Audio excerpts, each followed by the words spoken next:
ఏరా, నీ పర్సనాలిటీకి నేను రావడమే నీ అదృష్టం. వచ్చిందా అని అనుభవించక సోచ్ చెప్తావేంట్రా? డబ్బిచ్చానుగా. డబ్బిచ్చి నువ్వు చేయకపోతే ले साले चल बे सालेगा బాబు.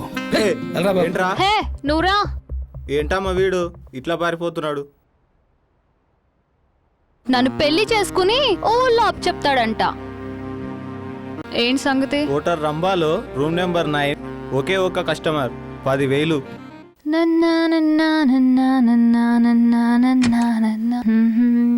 హాయ్.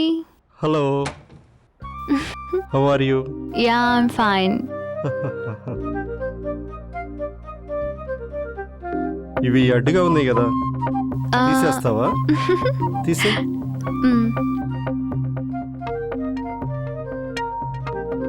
ఈ బ్యాగ్ కూడా తీసే. ఈ డ్రెస్ చాలా బాగుంది. ఎక్కడ కొన్నావు? తీసేనా?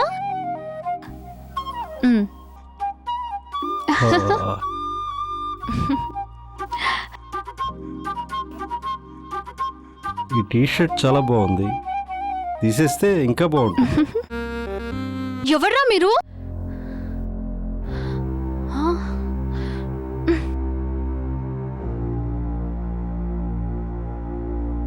కంగారు పడకు. మర్చిపోలేని నీ అందాలని మళ్ళీ మళ్ళీ చూడాలని మా వాడు కెమెరాలో బంధిస్తున్నాడు.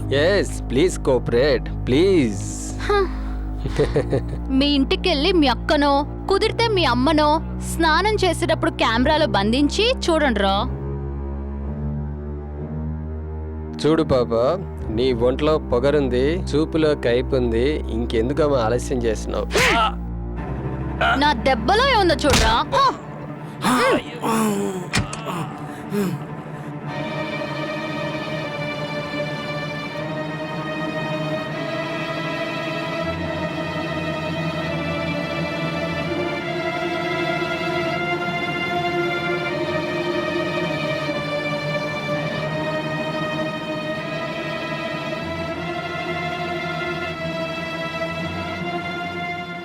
అంత చీకటిగా ఉంది, రేయ్, ఏం కనిపించట్లేదు.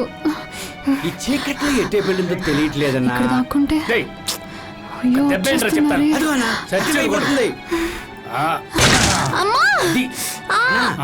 మనం కొట్టిన దెబ్బకి చచ్చినట్టుందన్నా. చనిపోయిందంటావా?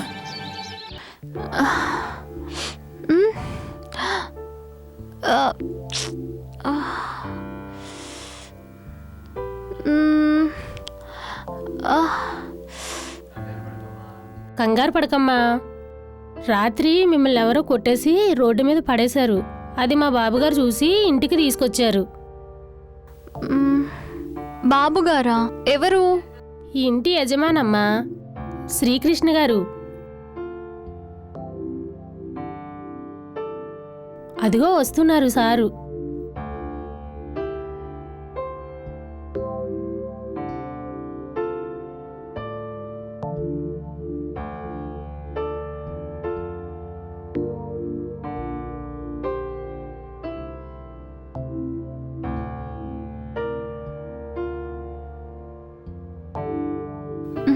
అమ్మాయి గారు ఆగండమ్మా, బాబుగారు వచ్చిన తర్వాత చెప్పేసి వెళ్ళండి, నాకు మాట వస్తుంది. బా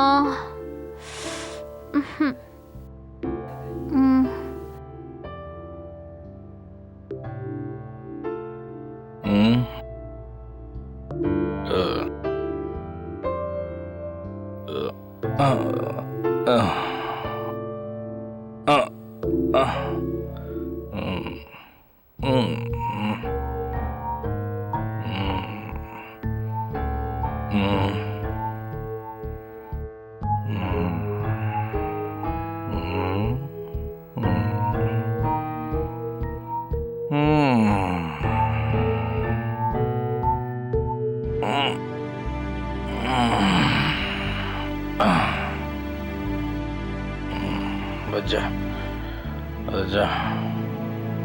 Good night. Good night.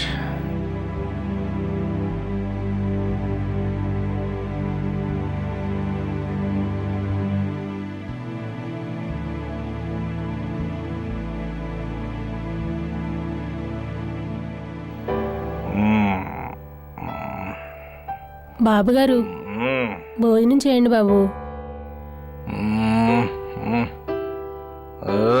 అదే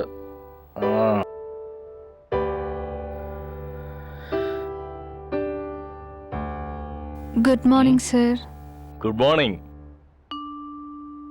రెడీ అవు, టిఫిన్ చేద్దు కానీ. ఇప్పటికే నేను చాలా శ్రమ పెట్టాను, నేను వెళ్తాను. చూడండి, శారీరకంగా మానసికంగా మీరెంతో కుంగిపోయారు. మీకు అభ్యంతరం లేకపోతే క్షమించండి, నేనెవరో తెలిస్తే నేను నేను ఒక వేశ్యని, శీలం పోగొట్టుకున్న ఆడదాన్ని. నేను మీ ఇంట్లో ఉంటే మీ పరువే పోతుంది. శీలం అంటే మంగళసూత్రంలా పుట్టింటి వాళ్ళు ఇచ్చిన బంగారు గోసు కాదు. కాలేజీ వాళ్ళు ఇచ్చే కాండక్ట్ సర్టిఫికెట్ అంతకంటే కాదు. లాకర్లో దాచి డబ్బు కాదండి, ఎవరో కొట్టేస్తే పోవడానికి. అది మన రక్తంలో ఉండాలి. శీలం అంటే మన మనసుకు సంబంధించింది కానీ మన బాడీలో పార్ట్ కాదండి. యాక్సిడెంట్లో పోవడానికి అది మన ప్రవర్తనలో ఉండాలి. ఇంట్లో భార్య ఉండి రోజుకో ఆడదంతో తిరిగే మగాళ్ళున్న ఈ రోజుల్లో నిజాయితీగా మాట్లాడే నీలాంటి వాళ్ళు ఈ ఇంట్లో ఉండడంలో తప్పులేదు. అంతగా వెళ్ళాలనుకుంటే కోలుకున్న తర్వాత వెళ్ళండి.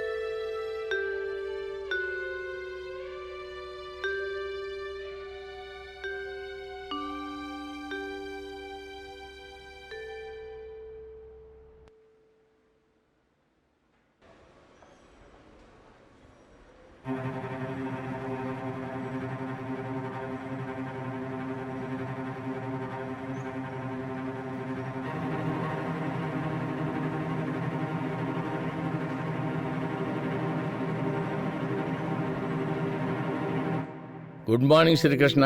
Good morning. ఏంటి ఆఫీస్ అంతా చెవులు కొరుకుంటున్నారు?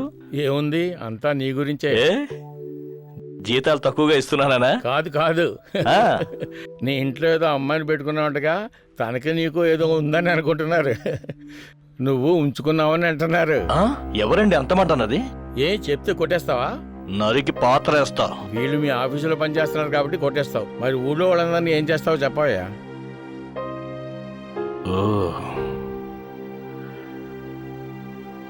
స్నేహ మెళ్ళు ముడుములు వేసి అందరి నోళ్ళు మూయించడమే కరెక్ట్. అంతకుమించి వేరే మార్గం లేదు.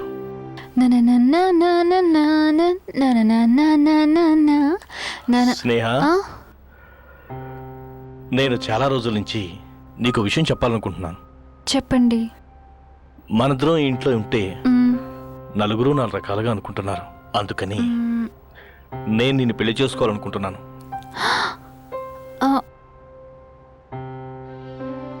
నువ్వు సరే అంటేనే. ఇప్పటికే మీరు నన్ను మీ ఇంట్లో ఉండనిచ్చారు. మీ మంచితనాన్ని అవకాశంగా తీసుకుని మిమ్మల్ని ఉపయోగించుకున్నానని చెడ్డ పేరు నాకొద్దు. స్నేహ, అవును, గుళ్ళో దేవుని రోజు చూడాలనుకోవడంలో తప్పులేదు. కానీ దేవుడి పక్కన చోటు కావాలనుకోవడం ఆశ అవుతుంది.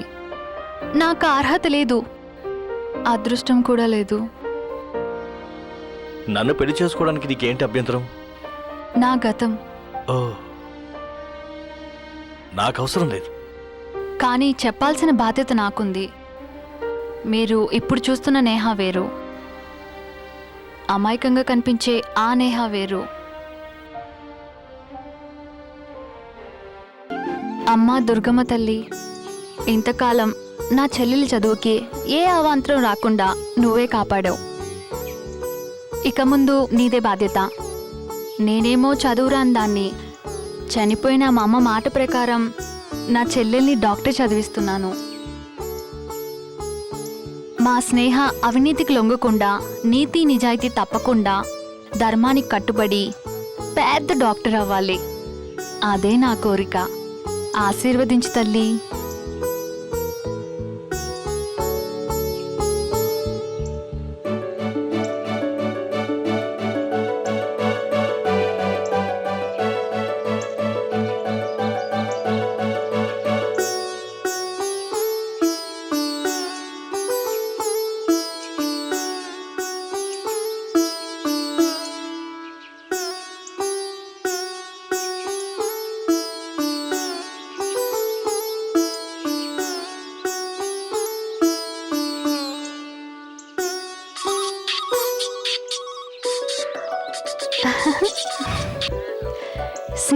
నీకు 100 ఏళ్ళు. పొద్దున్నే దేవతకి నీ గురించే దండం పెట్టుకున్నాను. నా ఫోనే వస్తుందని నీకెలా తెలుసక్క? ఈ ఫోన్లో నీ ఒక్క నెంబరే ఉంది. అది సరే గాని పరీక్షలు ఎప్పుడమ్మా? పరీక్షల ముందు ప్రాక్టికల్స్ ఉంటాయక్క. అవి కూడా 2 రోజుల్లో అయిపోతాయి. పరీక్షలు బాగా రాయమ్మా. ఫస్ట్ క్లాస్లో పాస్ అవ్వాలి. మన అమ్మ కోరిక నెరవేర్చాలి. థ్యాంక్ యూ అక్క.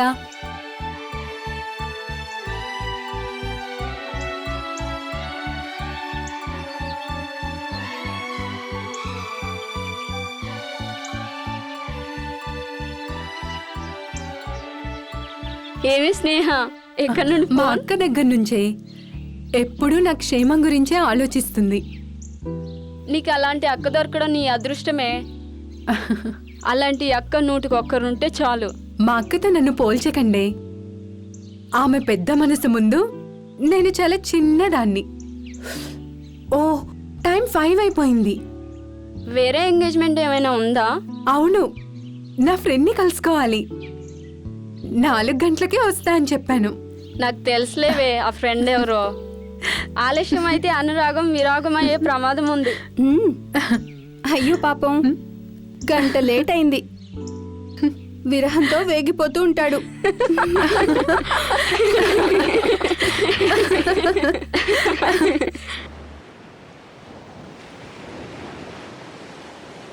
రమేష్,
బాబాయ్. ఏంటమ్మా ఇంకా పని కాలేదా? బాబాయ్, నీ దగ్గరికి వద్దాం అనుకుంటున్నాను. స్నేహకి డబ్బు అవసరమంట. ఇప్పుడు ఏం చేద్దాం అనుకుంటున్నావమ్మా? రేపు వారంలోనే పరీక్షలంట బాబాయ్. డబ్బు పంపించమంది. పాపం డబ్బుకి ఎంత ఇబ్బంది పడి చెప్పిందో నాతో. సరేనమ్మా, ఇప్పుడేం చేద్దాం? అది కావాలంటే పంపించాల్సిందే బాబాయ్. కాదని లేదని నువ్వు ఎప్పుడన్నావు కనుక పంపించాల్సిందేనమ్మా. నిజమే, కానీ ఎలా? ఏమిటి బాబాయ్, నీకు తెలియందేముంది? ఈ ఇల్లు ఉందిగా, ఈ ఇంటిపై మరికొంత డబ్బు అడుగుదాం. ఇదే ఆఖరనుకో, ఇక మన స్నేహ డాక్టర్ అయిపోతుంది. నా బరువు బాధ్యత అంతా తీరిపోతుంది. నిజమేనమ్మా, కానీ ఈ ఇంటి మీద ఇక అప్పు పుట్టదు. ఏం బాబాయ్? మామూలుగా ఇచ్చేదానికంటే ఈ ఇంటి మీద ఎక్కువే తీసుకున్నావమ్మా. ఇంకా కావాలనుకుంటే ఈ ఇల్లు అమ్మాల్సిందేనమ్మా. అమ్మేద్దాం. ఆలోచించు, బాగా ఆలోచించమ్మా. నీ చెల్లెల సంగతి సరే, నీ సంగతి కూడా ఆలోచించమ్మా. చెల్లెలు కాకుండా నాకే ఉంది బాబాయ్ ఆలోచించడానికి. చూడమ్మా, తినడానికి ఉన్న కాస్త పొలము అమ్ముకున్నావు. ఉండటానికి మిగిలిన ఈ ఇల్లు కూడా అమ్ముకుంటే. ఇప్పుడు ఆ సంగతి ఎందుకు బాబాయ్? అది కాదమ్మా, ఎంతకాలం ఇలా ఒంటరిగా ఉంటావు? ఆడదన్న తర్వాత ఏనాటికైనా పెళ్లి చేసుకోవాల్సిందేగా. ఇప్పుడు ఎందుకులే బాబాయ్ ఆ మాటలు? మాటలు కాదమ్మా, మనసులోని బాధ. నేను కనకపోయినా కన్నబిడ్డలా కలిసిపోయావు. నిన్ను, నీ మంచితనాన్ని చూస్తూ నీ భవిష్యత్తును ఊహిస్తే కడుపులో ఏదో తెలియని కలత తల్లి. ఇంత త్యాగానికి చివరికి నీకు ఏం దక్కుతుందోనమ్మా. నాకేం పర్లేదు బాబాయ్, ముందా డబ్బు సంగతి చూడు. అలాగేనమ్మా. బాబాయ్, ఇల్లు అమ్మినట్టు పొరపాటును కూడా స్నేహకు చెప్పొద్దు. అది బాధపడుతుంది, దాని చదువు పాడవుతుంది బాబాయ్. ఏమిటో, ఒక మంచి చేయాలంటే ఉన్న మంచినంతా అమ్మేయాలి. ఏం చేస్తాం?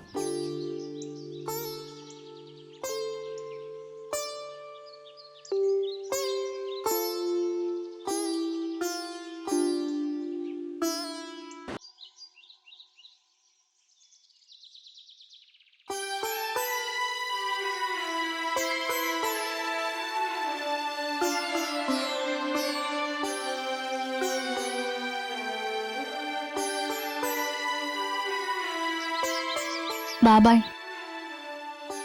ఏమిటమ్మా ఇది?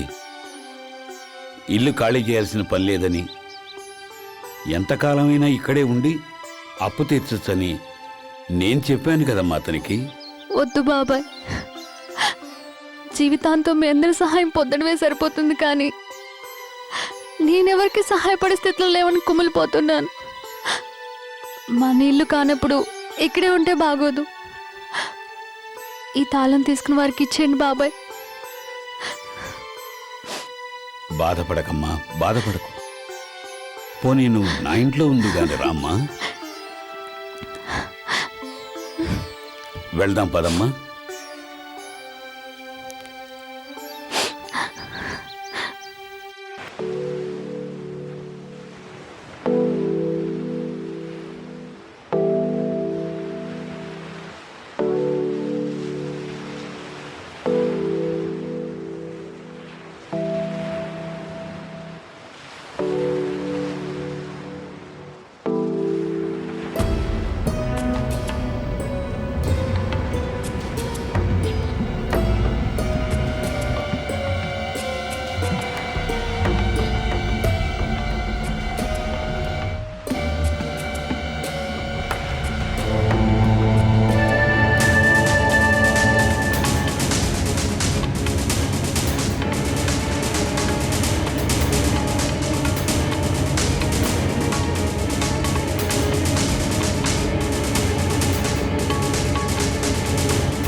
ఇదిగో అమ్మాయి, మీ చెల్లిని చంపి సముద్రంలో పడి. స్నేహ,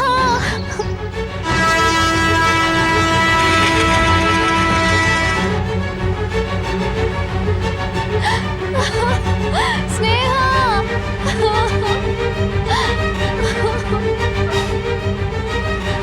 స్నేహ,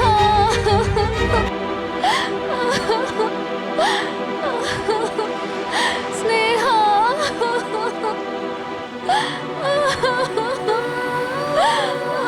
స్నేహ, అమ్మా స్నేహ,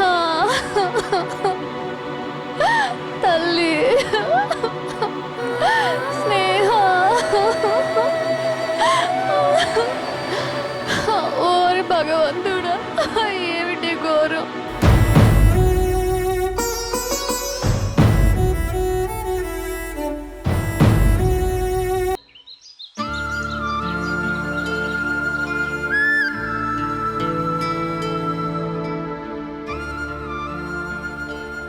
వెళ్ళొస్తాను. అయ్యో లేమ్మా, పరీక్షలు రాయబోతున్నావు, అందుకు అమ్మ ఆశీస్సులు కావాలి.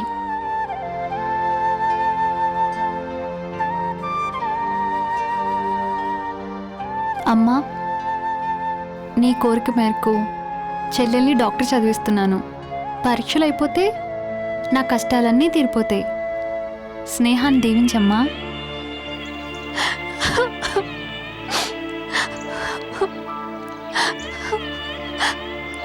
బాబాయ్.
నా చెల్లెల ఆత్మశాంతి కోసం, ఆ దుర్మార్గులకు శిక్ష పడాలనే ఉద్దేశంతో న్యాయం కోసం మంత్రి గారి దగ్గరికి వెళ్తే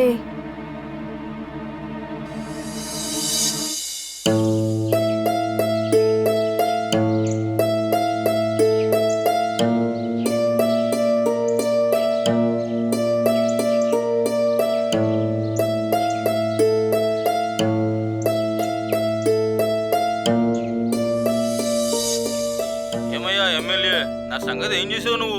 గురువుగారు కంగారు పడద్దు, నీ మాట ఇస్తున్నా కదా. ఇచ్చిన మాట నిలబెట్టుకో. అలాగే. ఏంటి అలాగే? అసలు గురువుగారు నేను ఉన్నా కదండి, ఎందుకు ఇన్నిసార్లు చెప్తారు? అలాగేనండి, అలాగే. నువ్వు ఉన్నావనే నా నమ్మకం. నేను ఉన్నా కదా, అలాగే. ఓకే, అలాగే. ఇప్పుడు ఇదిగో చూడు, నా చేతిలో నీలాంటి వాళ్ళు చాలా మంది ఉన్నారు. కానీ నీకేం నమస్తే చెప్పేది సార్. మాట? నువ్వంటే నాకు నమ్మకం కాబట్టి. నాకు తెలుసు గురువుగారు, ఆ మాత్రం తెలియకుండానే మంత్రి అయ్యానా? మీకు నాకు ఢిల్లీకి చెన్నైకి ఉన్న సంబంధం. ఆ సంగతి తెలుసు కదా, ముందు ఆ పని చెయ్యి. మీ పని పూర్తయిపోతుంది. నేను హామీ ఇస్తున్నా కదా. ఈసారి నమ్మొచ్చా? సరే, ధైర్యంగా ఉండండి, నేను ఉంటాను. ఏరా మూర్తి, ఎవరి మట్టిలో మాణిక్యం? మన నియోజకవర్గమేనా? కాదండి, ఒక పల్లెటూరు నుంచి వచ్చింది. పాపం ఎవరూ లేరు, మీరే ఆదరించాలి. చాలా కష్టాల్లో ఉంది. చెప్పమ్మా, ఏంటి సమస్య?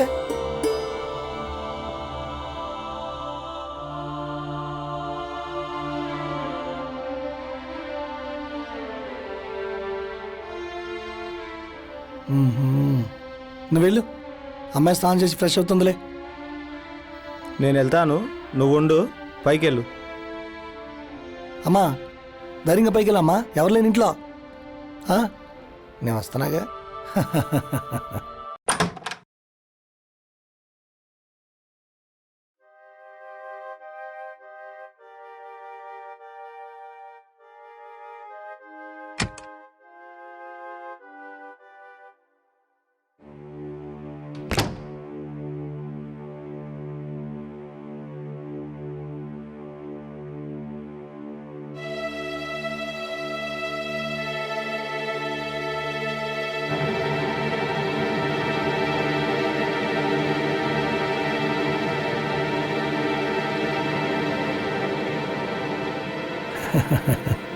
రా.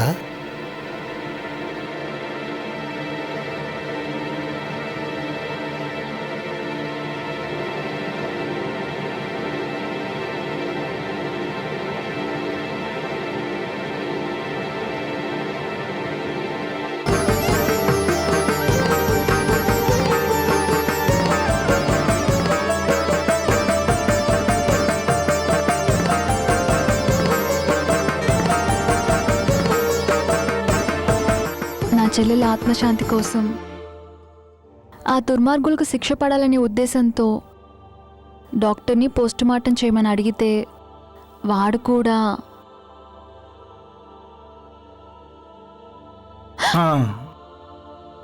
మార్చరీలో మీ చెల్లెలి శవం ఉందమ్మా. పోస్టుమార్టం చేస్తే అసలు దోషులు బయటపడతారు. ఆమె ఆత్మ శాంతించాలంటే మరి నా కోరిక తీర్చాలి కదా. డాక్టర్ అంటే దేవుడికి ప్రతిరూపం అంటారు. అంటారు. భగవంతుడు మాత్రం ఉప్పు కారం తినరా ఏంటి? బ్రహ్మకైన పుట్టు రెమ్మ తెగులని ఒక పాత సామెత ఉంది కదమ్మా, ఇది అంతే రామ్మా.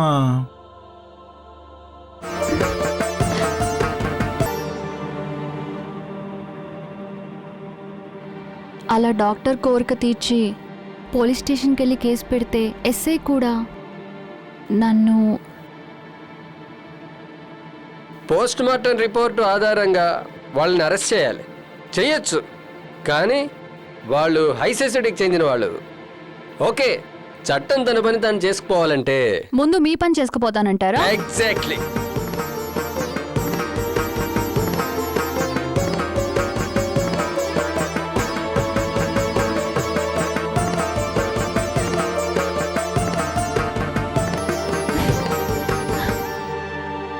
బాగా ఆలోచించు. నీ చెల్లెలు చావు కారణమైన వాళ్ళ శిక్ష పడాలంటే నేను బాగా వాదించాలి. అందుకు నాకు ఫీజు అక్కర్లేదు, నీ ఎనర్జీ చాలు. ఓకే, కమాన్. న్యాయం అమ్మలాంటిదంటారు. ఆ అమ్మనే బజారును పెట్టారు ఒక ఆడదాని శరీరం కోసం.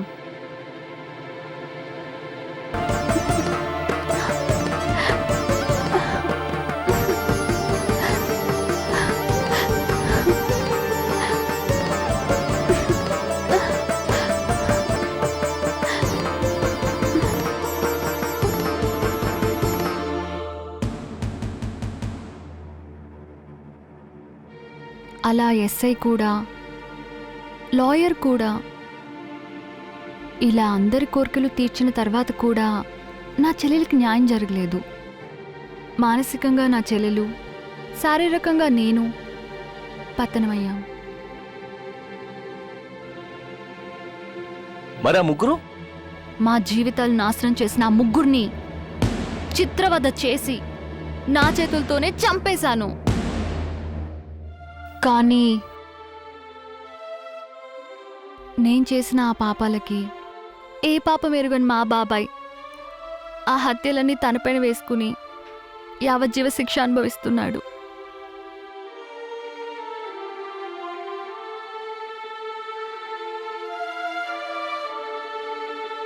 వేరే దారి లేక ఈ దారిలో వెళ్తున్నాను.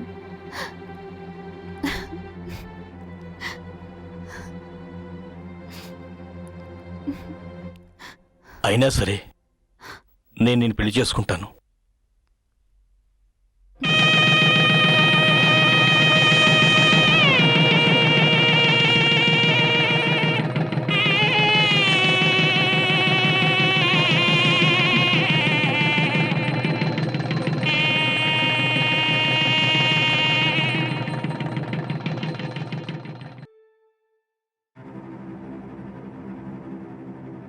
నేహా, నేహా ఎక్కడుంది?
గౌరవనీయులైన శ్రీకృష్ణ గారికి, మంచికి మానవత్వానికి ప్రతిరూపం మీరు నా గతాన్ని చూశారు కానీ నా బలహీనతను చూడలేదు.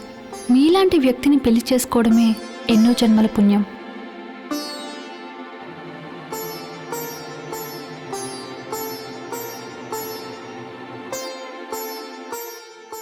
మీతో కలిసి జీవించే అర్హత నాకు లేదు. నా బలహీనతను చంపుకునే మనసు లేదు. అందుకే మీ నుంచి దూరంగా కనపడని చోటుకు వెళ్తున్నాను. జరిగింది ఓ పీడకల అనుకుని ప్రశాంతంగా జీవించండి. మళ్ళీ జన్మంటూ ఉంటే మీ భార్యగానే పుడతాను. ఈ జన్మకింతే. సెలవు. నీ భార్య కాని నేహ. ఇది రవి జరిగింది. నువ్వే అనవసరంగా అపార్థం చేసుకున్నావు. నన్ను క్షమించండి. నా అజ్ఞానంతో రాయేదో రత్నం ఏదో తెలుసుకోలేకపోయాను. అనరాని మాటలు అని మీ మనసు గాయపరిచాను.